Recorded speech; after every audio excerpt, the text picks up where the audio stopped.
Thanks for staying with us. Joining us now is the Executive Secretary of the National Universities Commission, Dr. Chris Mayaki. Good morning, sir. Thanks for joining us this morning. Good morning. How are you? Good, good. So we'll be talking about the fact that certain universities from Republic of Benin and Togo, some of them have been banned because of the investigation by Omar Aldu on this fraudulent certificates by Nigerians. Could you give us an update, because we're hearing that these universities are being banned right now. Could you give us an update on exactly which universities, specific ones, have been banned certificates from Nigeria? All of them. Well, let me wish you a very happy, a very fulfilling, and a very prosperous new year. Thank you, sir. And to thank you for this invitation. We woke up as a nation, as a concerned nation, to this dreadful news of the continued, the persistent perpetration of illegality across our borders, and the matter is of concern to all stakeholders, to policymakers, to the Honorable Minister of Education, to the National Universities Commission, and to the global higher education community. Yes, what we have seen is an immediate, proactive response to the story by the Honorable Minister of Education, who, in his wisdom, has caused a suspension of recognition of certificates emanating from certain countries. I underscore suspension because this is to allow, a process of verification, a process of unraveling, as it were, this mystery. So it is a suspension. It is not outright abolition, as it were.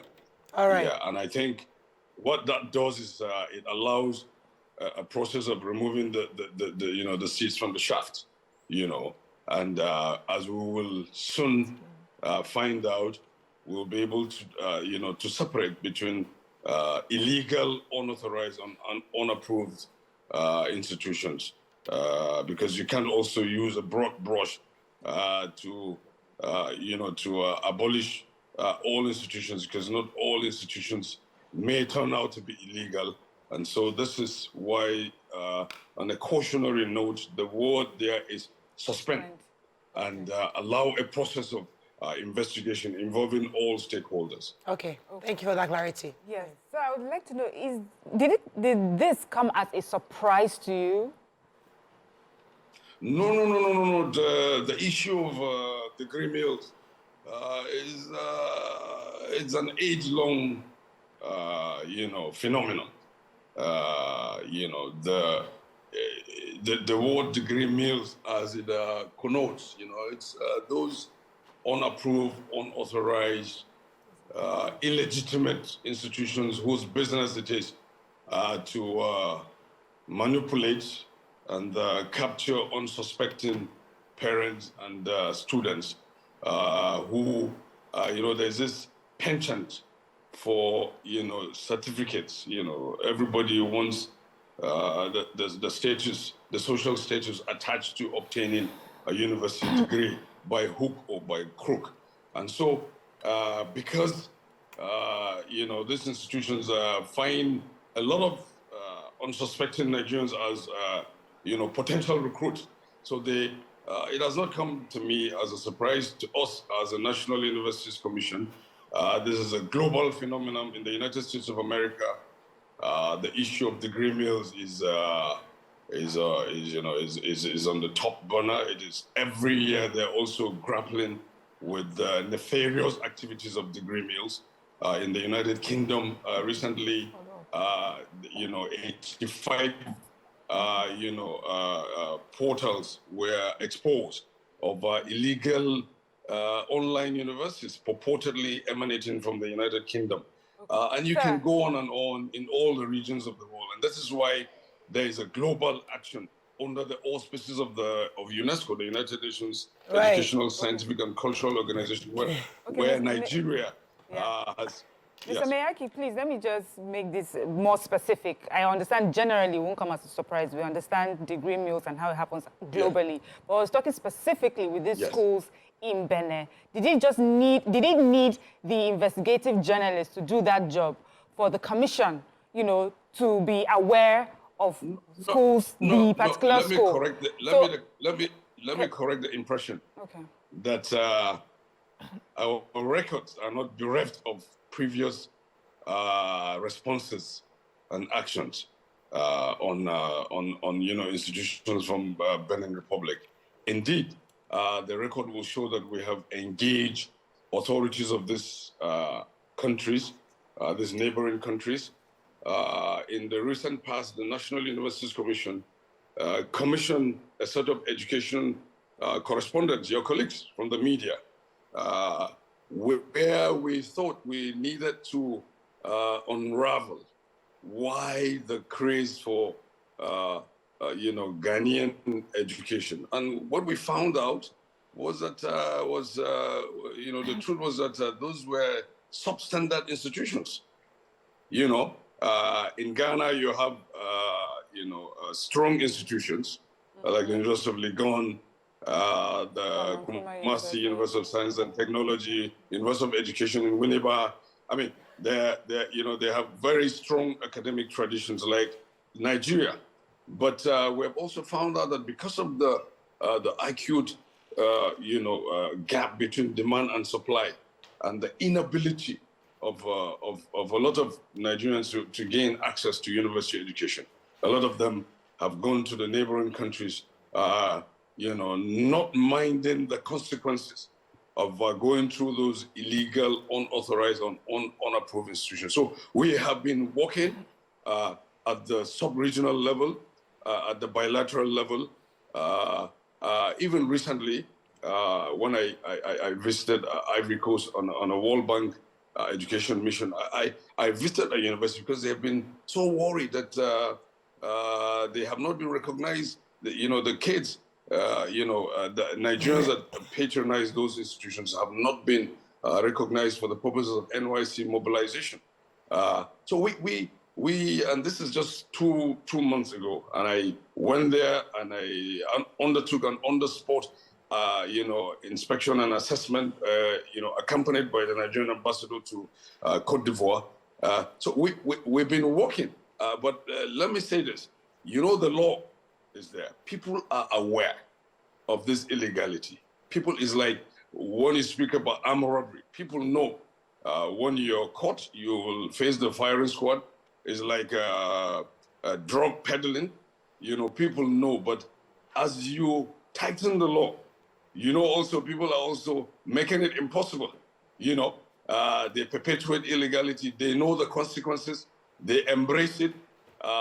They deliberately, even architects of the illegality. And so this is the thing about conformity or otherwise with law. The law is there. We have, we have worked, together at the bilateral level, at the sub-regional level, at the African Quality Assurance Network space, at the West African Quality Assurance Network space. NUC has been an active participant. But like I said, illegality has nothing to do with, the consequences. People don't care, they damn the consequences. And especially when they're determined. Okay, Dr. Chris, I would like to understand what this blacklisting means to Nigerians and the 18 schools. What are we going to do with the information going forward? For parents, I'm sure people have written exams waiting to get into schools. For employers who are likely going to be employing some of these, they've employed in the time past and maybe they have a list of employing people from such school. What does it mean to the average... Which schools are you talking about? The blacklisted schools in Benin and Togo. Suspended schools in Benin and Togo. Yeah, so what does that suspension mean for us or to us? Yeah, like I told you, suspension does not connote outright abolition. Okay. Yeah, and as I mentioned to you, it means that it is a very, it is a move that has a human face. It will allow a process of verification, you know. And I know there are implications for ongoing arrangements for students that are, you know, studies that are ongoing. But let me say this, we have gotten to the trajectory at this defining moment to unravel the mystery. You know, we will not leave the most important things at the mercy of the least important things. I need you to bear that in mind. This is a moment of soul searching. You know, the fact that as NUC, as the Federal Ministry of Education, as Nigeria, we exist to uphold the sanctity of quality. Any provision, whether it is within Nigeria or it is coming outside the shores of Nigeria, must be seen to be operating at full strength, must be seen to be of comparative standards. And I think it is fair on the federal government, you know, it is fair on the Federal Ministry of Education, it is fair that the National Universities Commission, you know, working in a multi-stakeholder, you know, collegiate, that we have gotten to that trajectory to get things done properly and right, for that matter. And I think that it is worth the sacrifice, it is worth the time that is taken, but there are implications. And I'm sure by the time we put things off our back, we will bounce back, you know, as a university system, both at the national, at the sub-regional, and at the regional platform. May I ask, you know, because the civil service carry on periodic verification. Sometimes the what? Civil service carry on periodic verification of civil service workers. And sometime in the past, the science is something is a research institute in Osho. They had this wahala with their head, who was removed by the President Buhari's administration at the time, for a certificate, a PhD certificate he got from a university in Cotonou as well.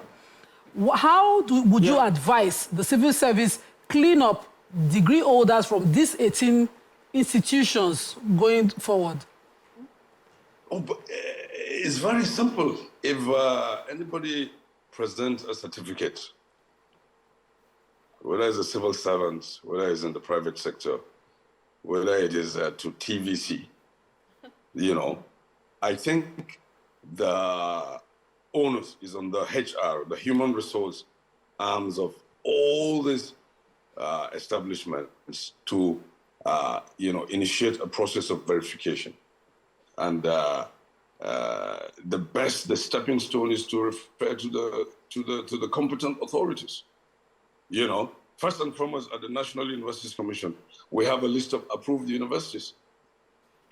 You know, speaking within our borders, we have a list of approved universities at the federal, at the state level, and at the private level. Okay? Now, the next stage is to find out whether this approved university has also been given the stamp of authority, you know, to mount any program, medicine, architecture, you know, or a stop program in that disciplinary, you know, cohort. And it's very straightforward. The university authorities, they, you know, have, they have channels and the relevant arms that are there to respond, to answer queries, you know, to get back to employers of labor, you know, and it is very simple. The process is straightforward. You'll be able to, you know, unravel whether a certificate is illegal or it is fake. So there's nothing. It is a normal process. It's continuous. This is why universities exist. This is why the NUC exists. This is why regulatory agencies exist. And as I told you, the issue of certificate evaluation, the issue of recognition, the issue of comparative standards is a very serious business. All right, we have to wrap up now. And this is why we exist. Yeah. Thank you so much, Mr. Chris Mayaki, for joining us this morning. We appreciate your comments on this. And we just hope that those students who are legitimately in those schools, at least are not affected by this suspension or interim suspension. That's all we can take on today's show. Hope you've learned a few things as we have. Have a great day. We'll see you tomorrow. Bye for now.